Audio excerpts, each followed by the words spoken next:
सोचिए, दिल्ली के बीचों बीच एक बैंक, जहां हर लॉकर को सीसीटीवी, मोशन सेंसर्स और अलार्म सिस्टम से सुरक्षित समझा जाता था। लेकिन एक सुबह जब बैंक का स्टाफ आया, वॉल्ट वैसे ही था।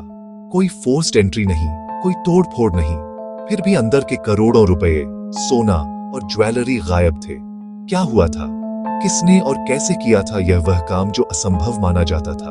यह है तिजोरी का रहस्य, दिल्ली बैंक रॉबरी 2014 की कहानी जो दिखाती है कि कभी-कभी असलियत फिल्मों से भी ज्यादा डरावनी और ज्यादा चौंकाने वाली होती है। शुरुआत होती है उस बैंक की सादगी से, जहां रहस्य दबी हुई थी और खुला एक दिन अचानक। इस बैंक की इमारत कनॉट प्लेस के नजदीक थी, पर नाम बदला हुआ है ताकि कोई आरोप प्रत्यारोप या प्राइवेसी का मसला न बन पाए। बैंक का वॉल्ट अत्याधुनिक था, मोटी लोहे की तिजोरियां, हर लॉकर पर ताला और सबसे बड़ी बात, हर कोने में सीसीटीवी। बैंक के मैनेजर, सिक्योरिटी हेड और स्टाफ पर भरोसा था कि उनकी सुरक्षा बेतकल्लुफ है। लोग अपने कीमती सामान यहां रखकर चैन की नींद सोते थे। फिर 2014 की एक आम सुबह आई। बैंक खुला, पर अंदर के लॉकर खाली थे। खबर फैलते ही अफरा तफरी मच गई। मीडिया वाले तुरंत जमा हो गए। लोग लगे सवाल पूछने कि अगर लाजिम एंट्री नहीं हुई तो चोरी कैसे हुई। पुलिस ने तुरंत केस ले लिया। क्राइम ब्रांच के अधिकारी पहुंचे और शुरुआत हुई फोरेंसिक जांच की। सबसे पहला और सबसे बड़ा सवाल था, वॉल्ट के दरवाजे पर कहीं से कोई नजर नहीं आया। कोई स्क्रैच, कोई कट मार्क, कोई फोर्स्ड एंट्री के निशान नहीं। सीसीटीवी फुटेज भी साफ था, पर वही फुटेज बताती थी कि रात भर वहां किसी का आना जाना नहीं हुआ।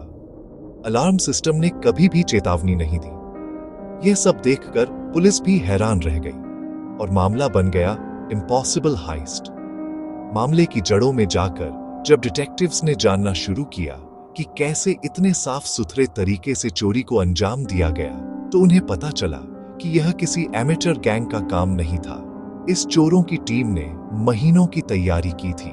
सबसे पहली चीज, बैंक का इंटरनल लेआउट और सराउंडिंग बिल्डिंग्स का मैप। यह प्लानर सिर्फ बाहर से नहीं, अंदर तक सोचकर आया था।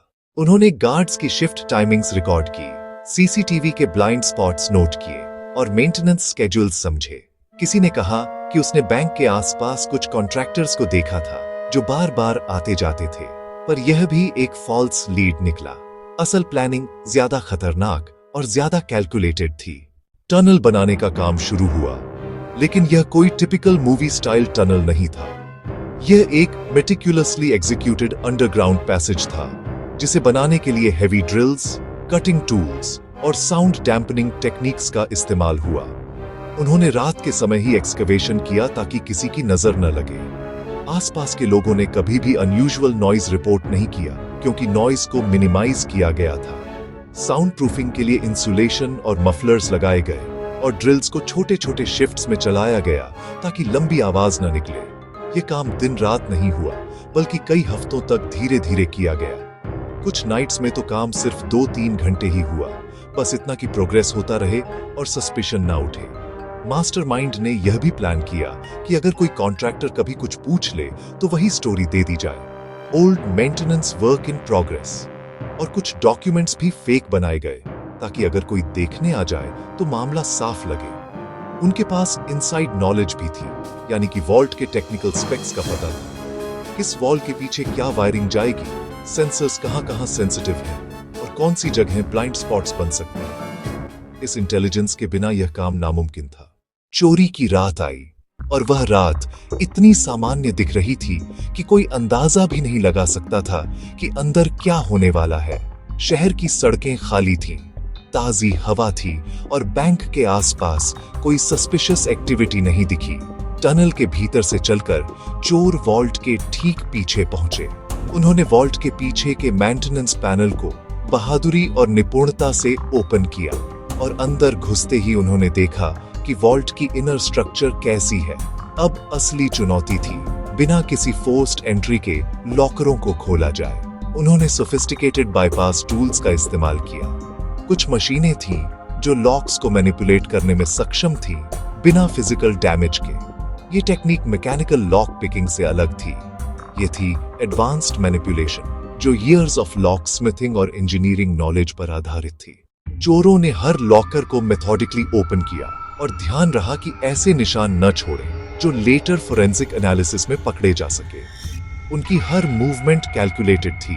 बैग्स में वैल्यूएबल्स डालना, सीरियल नंबर्स नोट करना और उस चीज को पहचानना कि किस लॉकर में क्या रखा है। जब सब कुछ खत्म हुआ, थीव्स ने लूट को केयरफुली पैक किया और टनल के रास्ते बाहर ले गए। सब कुछ इतना क्लीन था कि सुबह बैंक खुलने पर स्टाफ ने किसी असामान्य एक्टिविटी का कोई पता नहीं लगाया।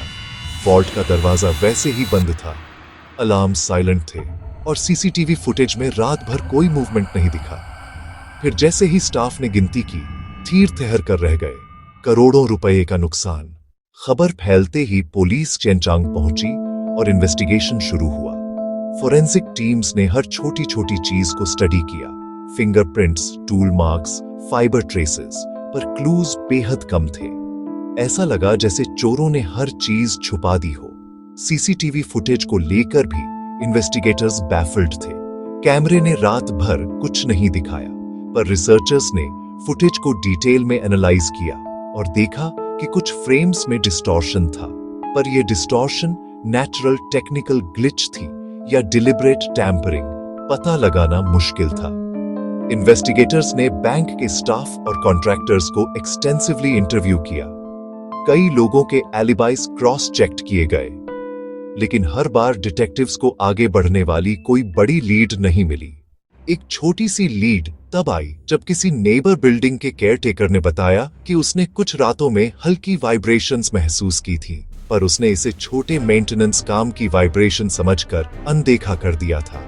इस लीड के आधार पर पुलिस ने आसपास की बिल्डिंग्स की फाउंडेशन और सॉइल रिपोर्ट्स चेक करवाई। इसी दौरान एक और दिलचस्प बात मिली। टनल जिस दिशा में बना था वह किसी अबैंडन्ड बेसमेंट या पुराने स्टोरेज रूम की ओर जा रही थी। पुलिस ने उस इमारत के पुराने रिकॉर्ड्स खोले और पाया कि वहां कुछ साल पहले स्ट्रक्चरल मॉडिफिकेशंस हुए थे।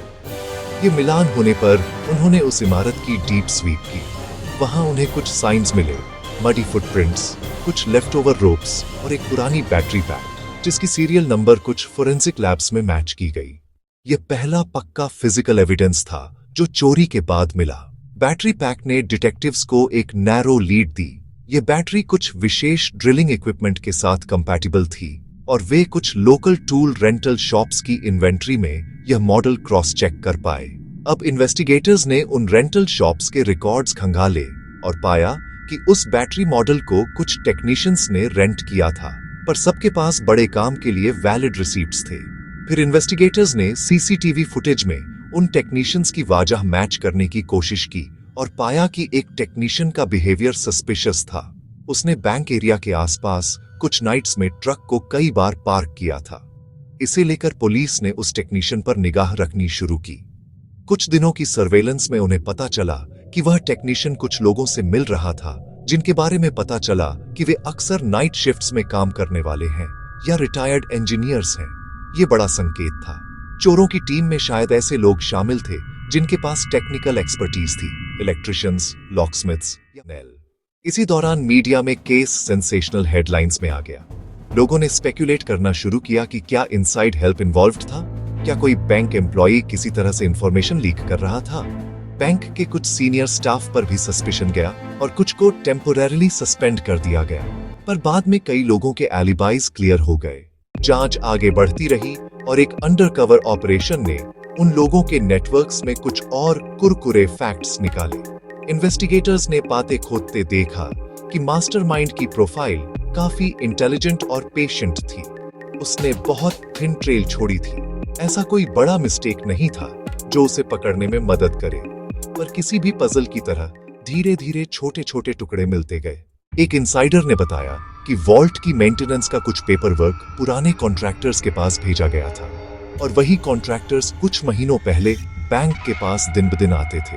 यह पेपर वर्क मिलना सस्पिशियस था क्योंकि वॉल्ट की मेंटेनेंस हिस्ट्री में यह डॉक्यूमेंटेशन नहीं दिखा। इसके बाद पुलिस ने उन कॉन्ट्रैक्टर्स की फाइनेंशियल ट्रांजैक्शंस चेक की और पाया कि कुछ अनएक्सपेक्टेड कैश डिपॉजिट्स हुए थे। फाइनेंशियल ट्रेल्स ने इन्वेस्टिगेटर्स को कुछ अकाउंट्स तक पहुंचाया जो नॉर्मल दिखाई नहीं देते थे। यही वह अंग था जिससे केस में नया पर्सपेक्टिव आया।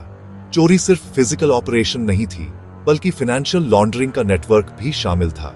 जब पुलिस ने इन अकाउंट्स की ट्रेसिंग की तो कुछ शेल कंपनीज और टेम्पोरेरी लॉकर्स के कनेक्शंस सामने आए। उस नेटवर्क ने चोरी गए सामान की बिक्री और उसमें से बैंक ट्रांसफर के माध्यम से पैसा निकालने की योजनाएं बनाई थीं। फिर अचानक एक ब्रेक थ्रू हुआ। एक इन्फॉर्मेंट ने बताया कि एक पुरानी रिटायर्ड ज्वेलर ने कुछ बड़े जेम्स और ज्वेलरी बेचने की कोशिश की थी। जब पुलिस ने उन ज्वेलर की प्रॉपर्टी पर रेड किया तो वहां कुछ स्मगल्ड आइटम्स मिले जो पार्शियल मैच थे, पर पूरा लूट वहां नहीं मिला। यह इंडिकेट करता था कि थीव्स लूट को डिस्ट्रीब्यूट कर चुके थे। कुछ आइटम्स कहीं और भेज दिए गए थे। धीरे धीरे इन्वेस्टिगेशन ने 4 तरह के एक्टर्स की पहचान की: planners, technical operatives, transport facilitators और मनी लॉन्ड्रर्स। प्लानर्स ने आर्किटेक्चर और टाइमिंग्स तय किए। टेक्निकल ऑपरेटिव्स ने एक्चुअल टनल और लॉक बाईपास किया। ट्रांसपोर्ट फैसिलिटेटर्स ने लूट को बाहर भेजा और लॉन्ड्रर्स ने पैसे के रास्ते साफ किए।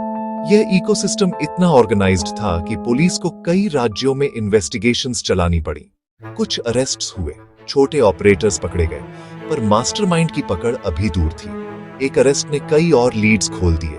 उस अरेस्टेड व्यक्ति ने इंट्रोगेशन में कुछ नेम्स और मीटिंग प्लेसेस बताए। इन लीड्स के आधार पर पुलिस ने कोवर्ट सर्वेलेंस बढ़ाया और कुछ मीटिंग्स टैप करना शुरू किया। यहां एक इंपॉर्टेंट बात मिली। मास्टरमाइंड ने टीम में कुछ ऐसे लोग रखे थे जो appear as normal citizens, retired, respected in their field और अक्सर पब्लिक में लो प्रोफाइल रखते थे। इसलिए जब इनिशियल सस्पिशन बैंक स्टाफ पर गया था, वह भ्रमित करने के लिए पर्याप्त था। मास्टरमाइंड्स की यह स्ट्रैटेजी पहले से कैलकुलेटेड थी। वह लोगों की एक्सपेक्टेशंस के खिलाफ चला ताकि सस्पिशन डिस्ट्रैक्ट हो जाए। केस का एक ड्रामेटिक मोड़ तब आया जब मीडिया ने एक एक्सक्लूसिव इंटरव्यू पब्लिश किया जिसमें कुछ विटनेसेस ने कहा कि उन्होंने रातों में बैंक के आसपास एक व्हाइट वैन देखी थी। यह वैन अक्सर कुछ नाइट्स में पार्क्ड रहती थी और फिर साइलेंट मूव करके चले जाती थी। पुलिस ने उस वैन के रजिस्ट्रेशन ट्रैकिंग शुरू की और पाया कि वही वैन कई बार वहां से गुजरी थी। रजिस्टर्ड ओनर के पास जब पहुंचा गया तो पता चला कि वह वैन कुछ मंथ्स पहले ही किसी थर्ड पार्टी कॉन्ट्रैक्टर को रेंट पर दी गई थी। इस ट्रेल ने इन्वेस्टिगेटर्स को एक स्पेसिफिक सप्लाई कंपनी तक पहुंचाया जो मेंटेनेंस इक्विपमेंट सप्लाई करती थी। कंपनी के रिकॉर्ड्स और सीसीटीवी मैच होने पर पुलिस ने कंपनी के कुछ एम्प्लॉइज को डिटेल में पूछताछ के लिए बुलाया। वहां से भी एक छोटी सी लीड मिली। एक एम्प्लॉई ने याद किया कि कुछ नाइट्स में कुछ unknown man large equipment pickup करते थे और इनवॉइस के नाम पर फेक कॉन्ट्रैक्टर्स का नाम लिखते थे। अब पुलिस के पास कुछ नेम्स थे, पर फिर भी मास्टरमाइंड का चेहरा अस्पष्ट था। फिर मंथ्स की मेहनत के बाद एक टिप ने केस का डिसीजन पॉइंट ला दिया। टिपस्टर ने बताया कि मास्टरमाइंड अक्सर एक ओल्ड बिल्डिंग में मिलता था जो बैंक के कुछ ब्लॉक्स दूर था। वहां पर अक्सर रिटायर्ड टेक्नीशियंस और कारपेंटर्स मिलते थे। पुलिस ने उस बिल्डिंग को सीक्रेटली सर्वेल किया और एक नाइट पर पाया कि कुछ मैन वहां से निकल रहे थे जिनमें से एक का गेट और लुक सस्पिशियसली सिमिलर था उस टेक्नीशियन का जिसकी अर्लियर सीसीटीवी मैच हुई थी। पुलिस ने उसे टेल करना शुरू किया और आखिरकार जब उसे एक सीक्रेट मीटिंग में पकड़ा गया तो उसने इंटरोगेशन में कुछ नेम्स दिए और एक लार्जर रिंग का पता चला। इसके बाद कई अरेस्ट्स हुए, मिडिल लेवल ऑपरेटिव्स पकड़े गए और लगातार इंटरोगेशन में कुछ और सीक्रेट्स बाहर आए। पर मास्टरमाइंड का पकड़ा जाना अभी भी बाकी था। जो पकड़ा गया वे मोस्टली लॉजिस्टिक्स और डिस्ट्रीब्यूशन में लगे हुए थे। मास्टरमाइंड ने खुद को इतना वेल हिडन रखा था कि प्रैक्टिकल एविडेंस उसे सीधे लिंक नहीं करती थी। आखिरकार केस ने कोर्ट रूम और लीगल प्रोसेस की थकान झेली। कुछ अक्यूज्ड ने प्ली बार्गेनिंग की, कुछ ने कन्फेशंस की, पर इसके बावजूद बहुत सारी चीजें अनसॉल्व्ड रहीं। लोकल मीडिया ने इस कंट्रोवर्सी को काफी दिनों तक चलाया और पब्लिक स्पेकुलेशन अभी भी अलाइव था कि क्या इस तरह की प्लानिंग किसी इंडिविजुअल जीनियस की देन थी या ऑर्गेनाइज्ड प्रोफेशनल गैंग का काम। कई क्रिमिनोलॉजिस्ट्स का मानना था कि यह रॉबरी क्लासिक एग्जाम्पल है of inside out planning, where inside knowledge और एक्सटर्नल एग्जीक्यूशन लगाए गए। कुछ ने कहा कि वॉल्ट की इंटरनल वायरिंग और सेंसर प्लेसमेंट्स के बारे में डिटेल्ड नॉलेज होना जरूरी था, इसलिए इंटरनल हेल्प ऑलमोस्ट सर्टेन था। दूसरों ने कहा कि टेक्नोलॉजी और सोफिस्टिकेटेड टूल्स ने थीव्स को सक्षम बनाया और अगर कोई मेटिकुलस प्लानिंग करे तो कोई भी सिक्योरिटी सिस्टम बाईपास किया जा सकता है। अंत में दिल्ली बैंक रॉबरी 2014 बना एक अनरिजॉल्व्ड लेजेंड। कुछ चीजें पकड़ी गईं, कुछ नहीं। बहुत सारे लोग जिनके सामान खो गए थे, आज भी उनका ग्रीफ लेवाना है और कई विक्टिम्स ने लीगल बैटल्स लड़ी। इस कहानी से हमें एक लेसन मिलता है, सुरक्षा केवल डिवाइसेस पर नहीं, ह्यूमन विजिलेंस और सिस्टमिक ट्रांसपेरेंसी पर भी निर्भर करती है। जब इनसाइडर नॉलेज और एक्सटर्नल एग्जीक्यूशन मिलते हैं तो बचाव के लिए क्रॉस चेक्स और ऑडिटिंग जरूरी होते हैं।